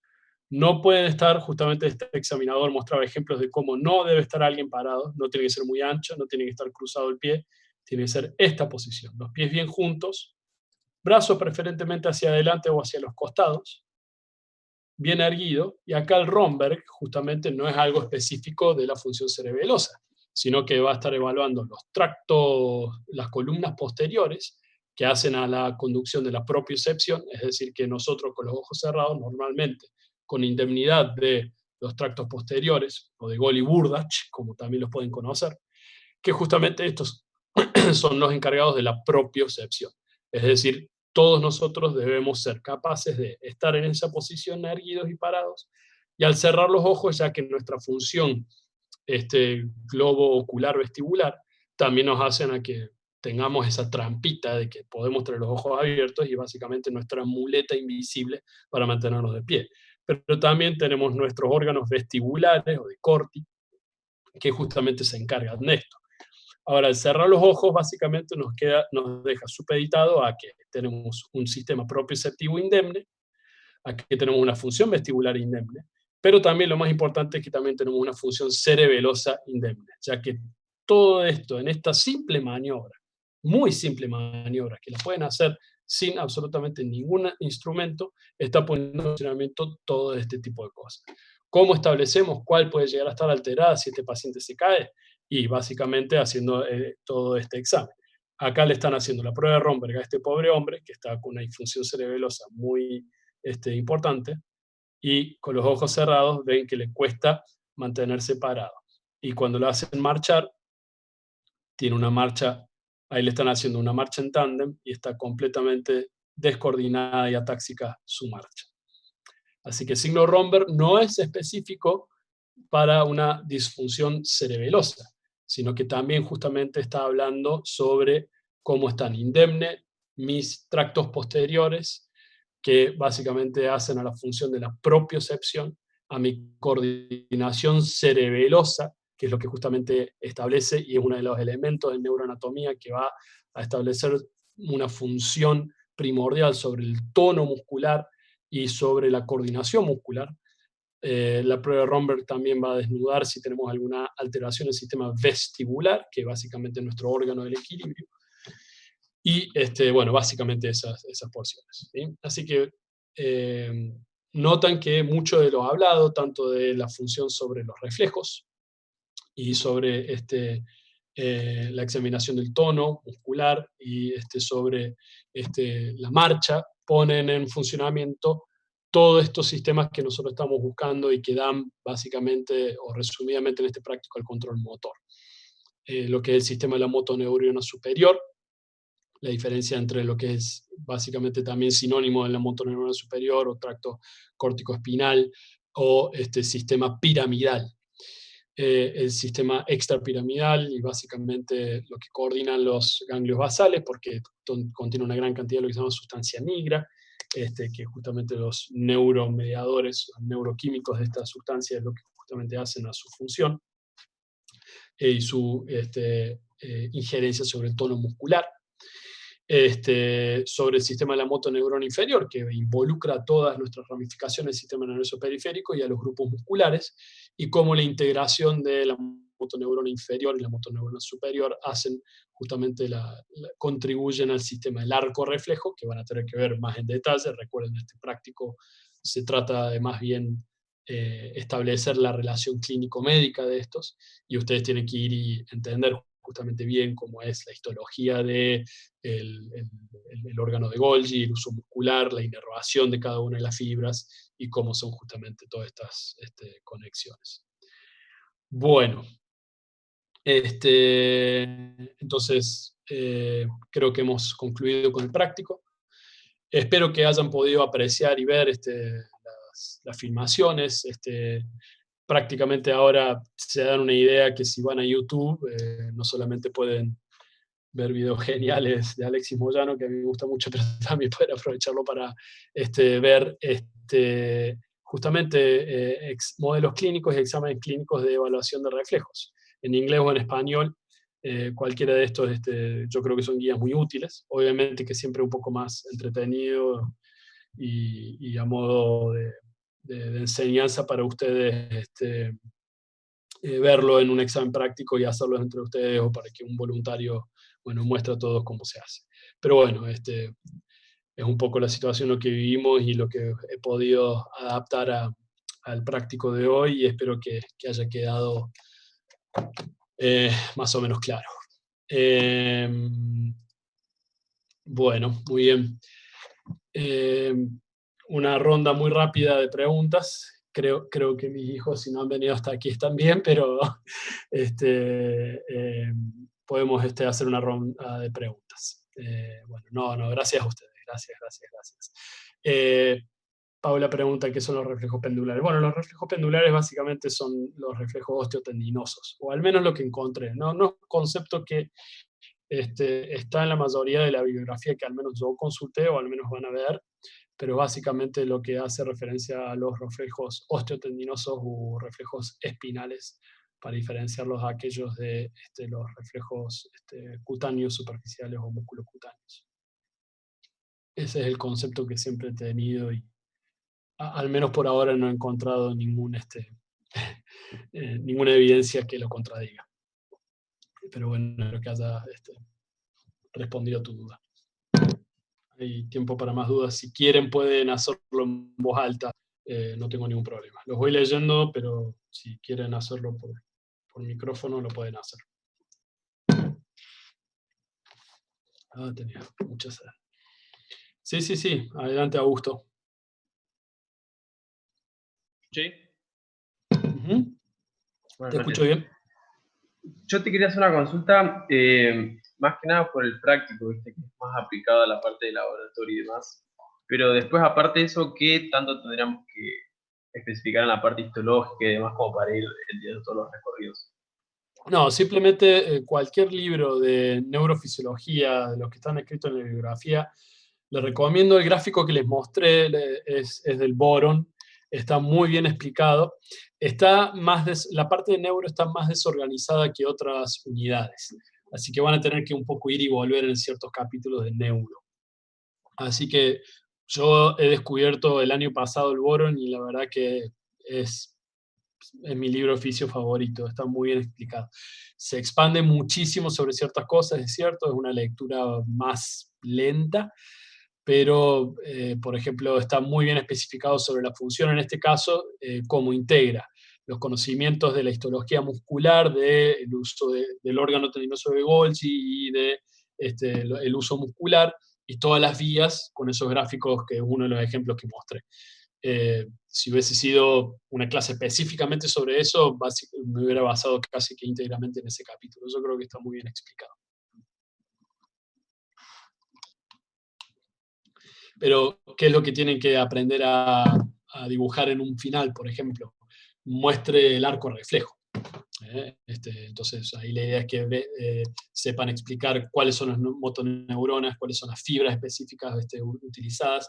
Recuerden que estuvimos viendo eso al comienzo de la unidad, de los distintos tipos de 1 alfa, gamma, etc. Y bueno, dónde se inervan específicamente, hacia dónde van, dónde vuelven, qué áreas van a ser estimuladas y qué áreas van a ser inhibidas. Eso es básicamente lo que tienen que ser capaces de explicar bien si tienen que dar arco reflejo. La prueba talón-rodilla, Paula, es otra de las pruebas que evalúan la coordinación motriz dada específicamente por el cerebelo. Y cuando hablamos del cerebelo, hablamos y también nuevamente, tenemos que dar toda una clase de más de 1 hora para hablar sobre todas las vías de coordinación cerebelosas, cerebrales y espinales. Pero básicamente lo que está hablando es sobre la función de la coordinación motriz cerebelosa, y en este caso específicamente de los miembros inferiores. Así que tenemos áreas en los hemisferios cerebelosos, en que van a diferenciarse, en la que coordinan la coordinación, valga la redundancia, de los miembros superiores, y aquellos que coordinan los miembros inferiores. Así que en un examen clínico cerebeloso tenemos que evaluar en el mismo examen cómo tenemos los miembros superiores y cómo tenemos los miembros inferiores, porque podemos tener indemnidad de alguno y un grupo y alteración de otro. Y eso está hablando justamente en qué área va a estar ubicada la lesión cerebelosa, ya sea en qué porción del hemisferio, de cuál es los hemisferios cerebelosos. Recuerden que estas lesiones van a ser homolaterales. Como había dicho Viviana, no está 100% todo claro sobre qué tipo de neuronas. Se cree que parte del sistema extrapiramidal, como había mencionado, que está involucrado en justamente cómo es lo que nos evita la rigidez muscular. Esto básicamente son las neuronas extrapiramidales o de los ganglios basales. Pero hay un sinfín de número de conexiones específicas en el sistema nervioso central que pueden llegar a dar el origen y una explicación del balanceo de brazos. Al menos lo que yo busqué y traté de establecer puntualmente, no hay una respuesta así específica. Bueno, últimas 2 o 3 preguntas. No quiero que me denuncien de la Sociedad Protectora de Niños.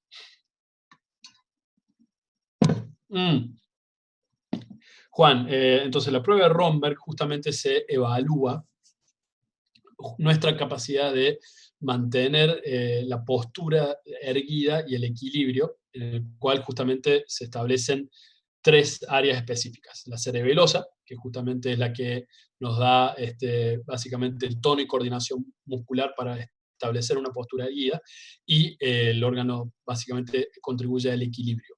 Por otro lado, el órgano vestibular, o los órganos de Corti, que justamente si tenemos un Romberg positivo muy lateralizado, muchas veces tenemos que pensar que es más bien el vestíbulo que puede llegar a estar afectado. Y por otro lado, los tractos posteriores, que justamente se encargan de lo que es la propiocepción, es decir, que tenemos la capacidad de cerrar los ojos, y yo ya sé perfectamente que por más que tengo los ojos cerrados, yo sé que mi dedo índice del brazo derecho está levantado y mi mano izquierda está agarrando mate. Por más que tenga los ojos cerrados, soy capaz de establecer eso. Y es el mismo sentido neurofisiológico el cual determina que en el Romberg, si tengo una base de sustentación mínima, lo mismo puedo mantener de pie, porque mi sistema propioceptivo sabe exactamente, ¿sí? Cómo estoy, dónde estoy, y que me puedo mantener parado sin problemas. Así que recuerden, el Romberg no es específico del cerebro. El Romberg, junto con la prueba de la marcha, los reflejos y la coordinación en todo esto que estuvimos diciendo, de nariz, rebote y la ausencia de la distiadococinesia, todo esto resumen el hallazgo de un síndrome cerebeloso, que es como se llama a todo lo que puede llegar a afectar a la función cerebelosa. Bueno, gente, espero que no queden muchas dudas. Si no, cualquier cosa me puede escribir a mi correo personal o por Petco y tratar de establecer una conexión con ustedes lo antes posible. Espero que lo hayan disfrutado o medianamente les haya parecido interesante. Me despido y recuerden que mañana a las 8 vamos a estar viendo el práctico que debí dar la semana pasada de reproducción 1. Creo que es reproducción 1. Básicamente vamos a hablar un poco de prolactina y oxitocina un miércoles a la noche. Fascinante. Bueno, va a ser menos entretenido que pero vamos a tratar de hacerlo lo más amigable. Bueno, gracias a ustedes por su tiempo y participación, y nos vemos mañana. Voy a cerrar la sesión ahora.